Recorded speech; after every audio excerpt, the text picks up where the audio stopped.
Thanks to the Brisbane Dante Society for this very, very kind invitation. It's really an honor to be here and to share some thoughts comparing Dante's notes about Dante's Keystone work and Harold Stewart's Buddhist perspective. And I greet you all from coronavirus limbo, or the pandemic purgatory, as we are all experiencing as residents around the world.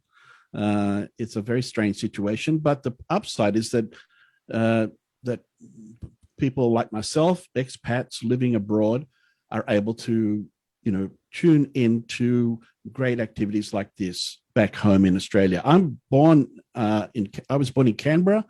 I'm Australian by birth, Sikh by choice, and just in case you were wondering about the bloke with the turban. It has nothing to do with my talk, other than the fact that I very much appreciate Eastern perspectives in literature, and as did Harold Stewart, and that is what we're here to talk about. And a special welcome and a shout out to Lee Riley, who's part of the call today. He's in Avalon, I believe.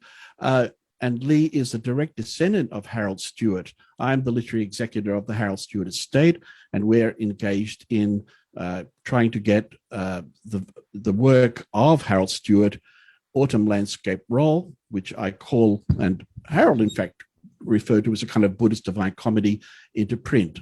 It's been languishing unpublished since 1995 in the National Library.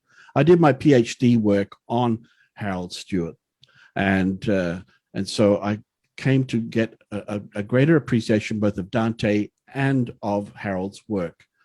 So I'm going to share the screen now. Let me just, and also I should say, wonderful presentation by Divina and Samuel. The passion in your work was not unheard. It was great to hear that. I would love to read the work. Thank you. All right. So so let me share the screen and we shall proceed. Can everybody, whoops, let me see. Let me see what I've got.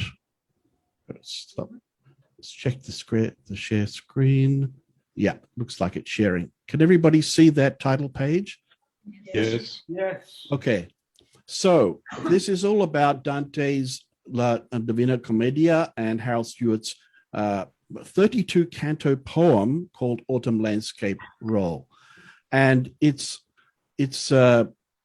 titled it Heavens and Hells, Western and Eastern. So let's proceed. We're going to look at the East and the West inheritances and literary inheritance when it comes to these subjects that deal with extramural worlds. We're going to look, counterpoint Dante and Stewart together, look at the inner journeys of both the poets as well as their literary journeys in the books that they've written. We look at some of the theology of the two perspectives. And as a poet, I feel that I must speak to some of the form and the musicality of the poetry in both cases. And then we'll do some summing up. So let's first consider that the Divine Comedy as an architectural blueprint for Harold Stewart's Autumn Landscape Roll. And the full title is A Divine Panorama. There are similarities, there are some differences, but there's a great respect always by Harold Stewart for this amazing work of world literature. He, as I said, finished his second major epic poem in 1995, just very soon before he died in Kyoto in Japan. It's a cosmological work based on Buddhist scriptures that predates Dante by about 1800 years. So it's just to let us know that the Buddhist perspective, although written and completed in 1995 after 15 years of labor, is drawing from very ancient sources. So also, I'd like to later on consider this work, Autumn Landscape Roll, as a gateway work for we Aussies and others to reflect on the kind of geocultural relationship with the Asia Pacific region that we share. So It does retain its place, obviously. It's a state. I just want to start with that point. The Divine Comedy retains its place as one of the most important books of all time, and English and European settlement in Australia ensured that La Divina Commedia remains high on the list. Now, Stewart read it in his youth and referred to it throughout his life, and he gave a kind of Buddhist answer to it through his poem, Autumn Landscape Roll. So it's not a translation. It is an original work, but he was inspired and motivated to speak across the centuries to Dante through his own work, which has a distinctly Buddhist perspective. So here's a quote, and I think it's important to hear Harold's own voice. Way back in the 1940s, the muse whispered in my ear that Western tradition was exhausted and in decline, and that as ever ex oriente lux, meaning light from the East, Christianity was played out. No one really believed in it or practiced it anymore, and as a subject for poetry. Now, Dante and Milton had said it so superbly that who could rival them? But eastward were vast unexplored countries and cultures with a rich hoard of art, religion, literature, music, and someone had to set out and explore these. As no other poet was tackling this task, why not me? So this was written in the 80s to a scholar, Alison Broniewski, who was a well-known author as well. So his perspective is very clear. He is always interested in Asia and the East, but he has not forgotten his own genealogical background. Born in Australia, in Sydney, in 1917, he went to school with fellow poet James Macaulay, and he co-authored the Ern Malley poems, a world-famous anti-modernist hoax. And he was sort of, unfortunately, dubbed as a conservative in poetry circles. And perhaps most people only know his name as the kind of co-author of the famous Ern Malley poems. And this sort of incident dogged him throughout his life. That work was actually first published in this 1944 issue, edited and published by Max Harris. And it created quite a stir, and it continues to do so in many ways. So he left for Japan permanently in 1966 and settled in Kyoto in Japan. And his first big work, his epic work, his Japanese epic, so to speak, By the Old Walls of Kyoto, was praised by A.D. Hope as the greatest poem in English in the 20th century. It's a very tall claim. It certainly can be challenged, but still a very notable poet spoke to this poem when it was published. So Autumn Landscape Roll took 15 years, as I mentioned, to write, and was finished just before Stewart's death in 1995. So let's look at the two figures. There are some similarities. First of all, Dante, 1302, banished from Florence by political enemies. I'm sure you know all of these things, so I'm not going to go on about it. He refused to pay that massive fine and recant his supposed guilt, never returning to Florence, and he wrote La Divina Commedia in exile between, I think, 1308 and 1321. I may be wrong. Please correct me if I am. Now, Harold Stewart left Australia in 1966. He adopted Pure Land Buddhism. Australia really had very little to offer him at that time. There was not that much Buddhist activity and going on in this part of the world. So he chose the expatriate life in Kyoto for the last 29 years up until his death. And Old Walls, Autumn Landscape Roll, ALR for short, and other works were written in Japan. And if you look at his work, there's hardly, not even a gum leaf of Australian imagery anywhere in his poetry. He was very, very influenced by Asia and Eastern philosophy, in particular Buddhism. Now, of course, Dante was forced into exile. Harold Stewart chose to self-exile himself. But that kind of perspective of being away, being an expatriate, is something I can relate to, being one of myself living in Singapore. And it does, I think, help to produce literature. There are lots of examples in Australian literature as well, like, Joyce Johnson's My Brother Jack, written in Greece, and so on. So let's quickly just summarize this briefly. The publishing history, it was the Commedia was completed in 1321. Handwritten copies appeared in the 14th century, but nothing in Dante's hand survives. And there's the opening page that was printed in 150 years later. The first printed edition came out in 1472 after Gutenberg introduces movable type. So there's the first page. And Autumn Landscape Roll, completed in 1985, still languishing, unpublished in the National Library of Australia, and 26 years later, still not in print. Now, in Dante's terms, his book didn't get into print straight away either. Let's hope that it's not going to take too much longer for Autumn Landscape Roll to get into print. And here's a cover page from my own personal copy of the manuscript of this work. It's quite a remarkable piece of literature and pretty much unknown in Australian literature. But I believe him to be a kind of precursor of Asian influences in Australian poetry in particular. So let's look at Dante's journey quickly and then compare to Stewart's. So Dante's first person epic discussed as, it's often thought of as allegory, although it does depict ancient and classical Italian figures, contemporary, historical and theological ones as well. So it's not fiction per se. If we look at the characters in the Commedia, in Inferno, Purgatorio, Paradiso, all have a multitude of characters. Some of them are, as I said, classical figures.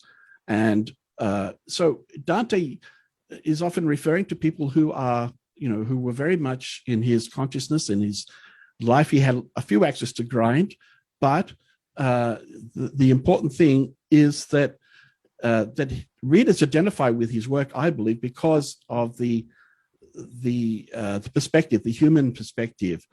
There was also a dramatic element, particularly in the Inferno. That doesn't take place as much in ALR, Autumn Landscape Roll. Now, I should explain the title. Autumn Landscape Roll really refers to the style of painting from, at least the Tang period, 8th century sort of China, where people would write paint scrolls that were opened either, were unscrolled from right to left, and they showed long panoramas of nature and landscape. And so this is the metaphor that he uses for his poem. So Harold Stewart was less interested in writing a historic or heroic narrative. It's more about the career path to being a bodhisattva. I'm going to explain a little bit of that, but without too much depth. So let's just take it gently. So Buddhist hell sections, they don't mention names. Unlike, say, Dante's Inferno, we have a whole host of celebrated and infamous characters there. Stewart was not trying to write a book about human personality, rather desired to transcend it. This was part of his Buddhist aesthetic. Because Buddhism doesn't really believe in the concept of the self or the soul. It rather emphasizes the universal aspect of consciousness that experiences a wider cosmic reality. Thus, Autumn Landscape Roll is more engaged with Buddhist principles and ideas that are interpreted through art. Much of the characterization is based on visual descriptions of Buddhist statuary and symbolic depictions of bodhisattvas who live above personality-based issues of human life. So I'm just trying to draw some of the differences and the similarities. So Stewart writes in the third person about an historical painter from the Tang period, Wu Tao-Tzu, a master of the Shan Shui Mountains and Rivers School of ink and brush landscape painting. One day, this character, Wu Tao-Tzu, steps into his own painting and enters the wide autumnal landscape and then climbs a mountain before descending into inner hells, then moves upward to sky region Buddha fields or pure lands. This journey is his progress toward becoming a bodhisattva. So they're both books focused on spirituality, one Christian, one Buddhist. So where do they reach? So there's a short section, I'll try to read a little bit of it, where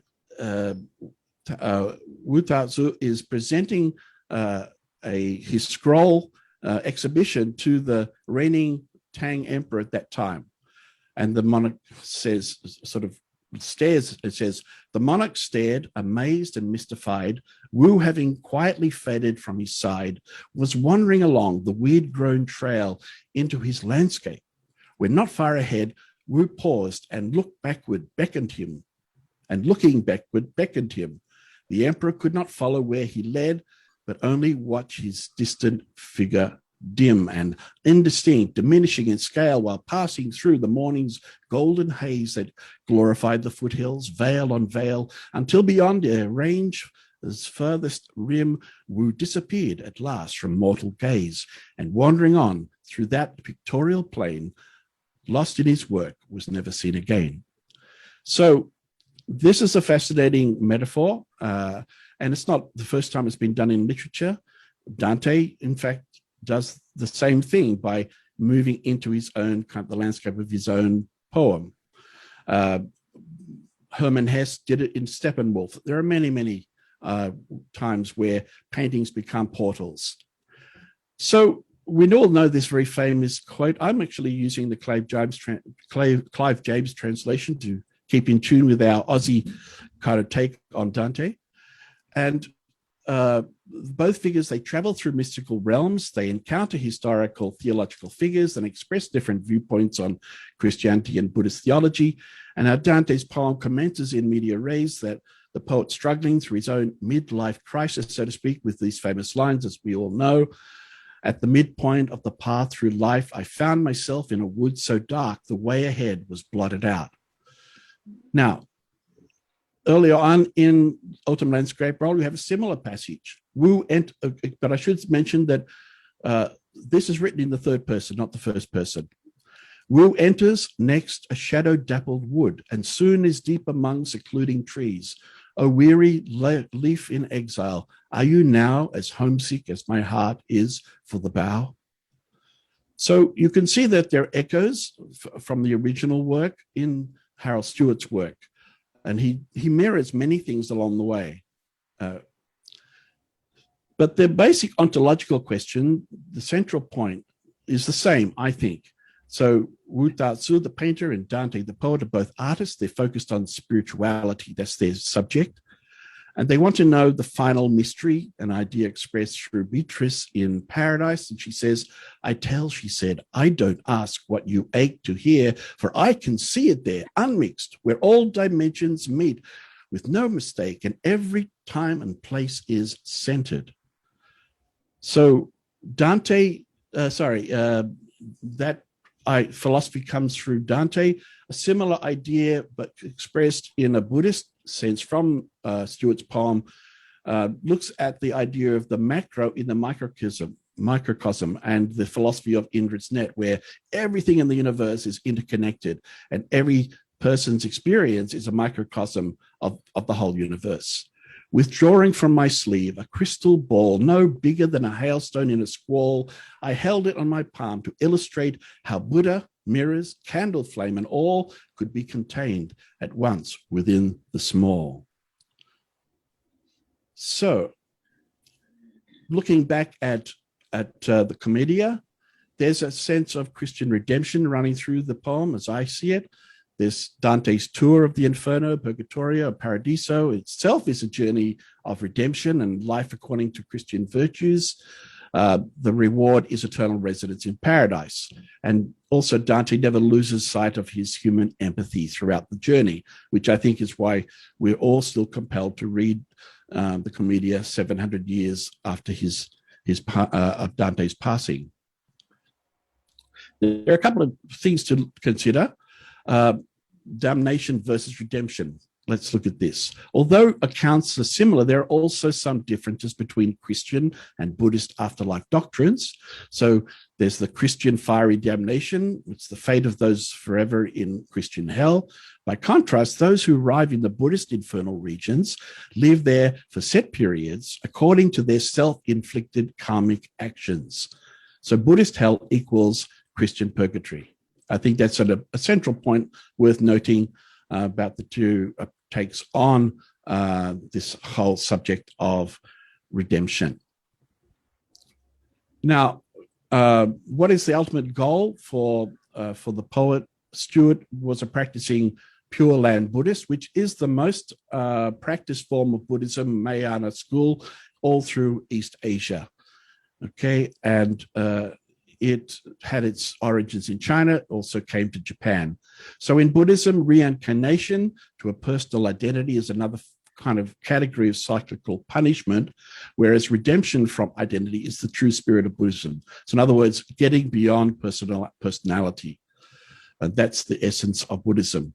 So arrival in the Pure Land is a kind of equivalent to Christian paradise. There are some differences, obviously, and despite the difference in symbols and iconography, so Pure Lands are contiguous with life on Earth. So Amitabha, for those who don't know, means infinite life, and it's one of the 5 he, she, / because there's no sex involved with bodhisattvas.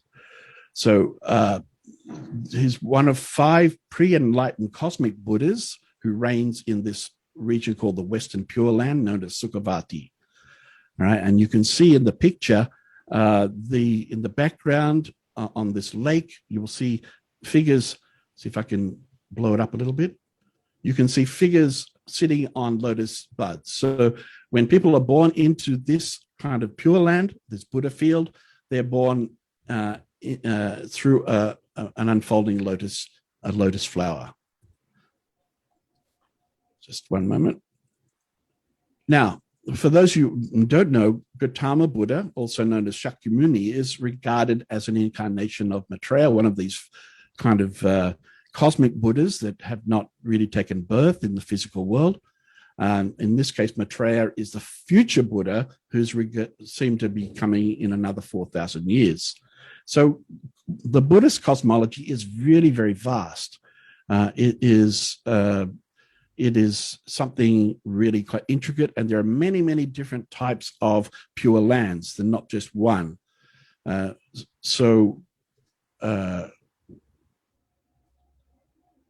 Yeah, sorry, I missed that. Come to the next point here. So let's just take a quick final look at some of the structure of the writing and the engineering that goes into the Commedia and Autumn Landscape role. I think it's illuminating because it will show us how Stewart refers to the Divine Comedy. So music was a very essential thing, not just metaphorical to Dante, I believe, and he saw that he was seeking the gift of language to help him remember and record the vast cognitive experience that he depicts in the poem. And he invokes Apollo because he had that classical kind of tradition very much inside his own philosophy. So he says, all I could retain as treasure in my mind will now appear in this song. What's imprinted in my brain of the Holy Kingdom will be written here. Meter and rhyme, therefore, this is not the quote, so meter and rhyme are therefore really primary tools in Dante's poem because they aid him in cognition and remembrance. So structurally, many of you will all know these things, but I'll just say it for the record. He deploys the number 3 and its multiples, especially 9, the circles of hell, and a 3-line stanza, the terza rima stanza, with 33 syllables in every stanza, 11-line syllables in the Italian meter. So this becomes his building block for his epic, with this particular rhyme scheme. And each canto is further composed of 33 verses, developed through 3 books of 33 cantos each, plus a prologue to enumerate the esoteric meaning of the Holy Trinity. So it's pretty amazing stuff. I mean, in metrical terms, it's perfect. He does not miss a beat anywhere. So what does Stewart do with his epic? Now, 3 was not a number that figures in Chinese tradition. The number 2 is, and its multiples, especially the number 8. And this kind of can be seen in say, Taoism, which kind of syncs with Buddhism in so many ways. Because you have this sort of sense of duality of earth and sky. So you can say that his own unit of composition being a couplet is like a yin couplet followed by a yang couplet, implying universal balance. So just as the Commedia has 3 distinct books, ALR falls into 2 binary halves of 16 cantos each, making 32 cantos in all. Again, a significant number, given that when Gautama Buddha gave his first sermons, 32,000 people were in attendance. So the number 8, the Sino-Japanese lucky number, has even greater esoteric significance regarding Buddhist cosmology. So you can see what Stewart's doing. He's speaking through his work and with great honor and respect to Dante's major keystone work, but he's also saying some of these things we've known about for a while in different traditions, and this is how it's seen there. So his Taoist and Buddhist epic uses couplets of iambic pentameter verse with an original form of variable rhyming through its long verse paragraphs. I have more to say on this, but it's not enough time today. And I have an ebook, which I'm going to give you a link to later if anybody wants to follow it up. So we're here, just to sum things up, we're here to celebrate Dante's birth 700 years ago. We're not in Europe. Well, definitely not there. I'm in Singapore. You're all in Australia. And the Commedia continues to travel through time. It's a great, great work.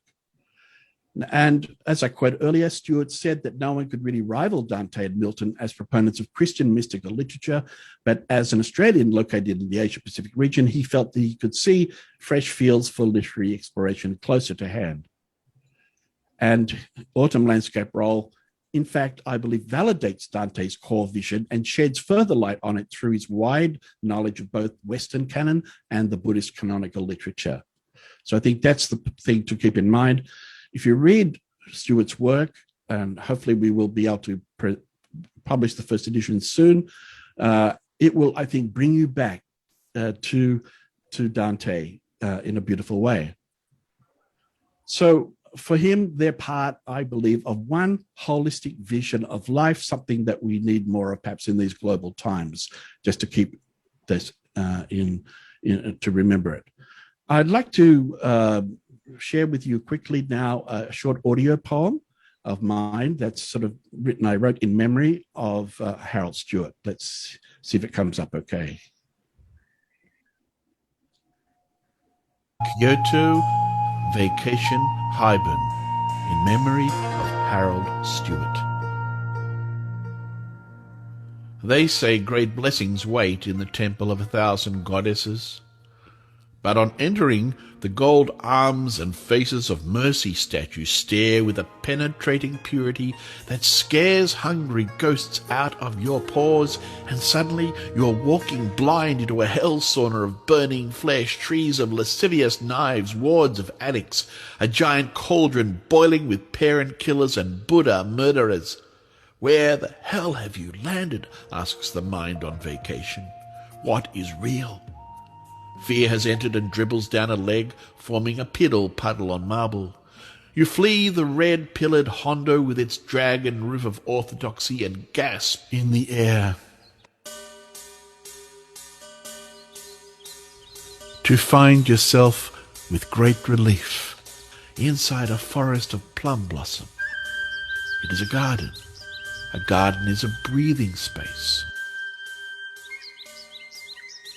What predisposition for chimera shaping causes one to see hells or heavens in ordinary nooks? Nothing has changed, or so it seems. Your purpose is to regain composure without losing face, gazing at the grandfather carp of yourself, knowing this too is just another illusory standard flashing in the clear current that carries all your metaphors like beliefs. Old white koi, you wear a spot of red, the flag of Japan swims on the riverbed.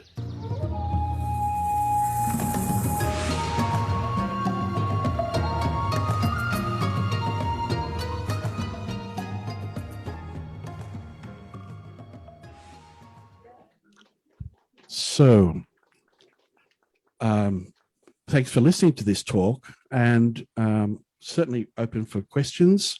I'm putting in the link in the chat, a link to this free ebook that I've written that discusses some of the things I talked about, but in more detail. It's an illustrated ebook with some multimedia aspects to it as well. So you could go to that link and download it from there. So let me stop the screen share and come back to everybody in the meeting. I hope that was interesting.